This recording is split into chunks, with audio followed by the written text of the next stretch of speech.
At ayun, numarangkada na nga ang Governor's Cup dito sa aming lugar, dito sa Occidental Mindoro. Welcome back mga bulikat kong kaibigan at haliparot. Tara, manood tayo ng Governor's Cup dito sa Kalintaan. Kalapit bayan nga lang ito sa aming bayan sa San Jose, kaya naman manonood tayo ng live ngayon. Siyempre, intertown nga ito, kaya naman kanya-kanyang bayan, kanya-kanyang suporta tayo.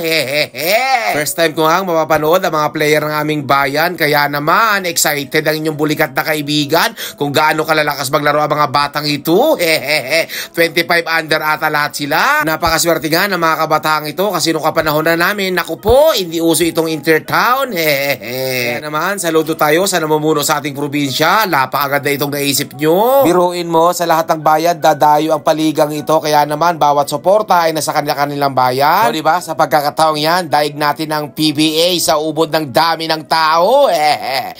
Nakapransit ang inyong bulikat na kaibigan. Kitang-kita kung paano maglaro ang mga batang ito. Tingnan nyo. Harap na harap ang ating upuan, diba? Sitting pretty, relax na relax.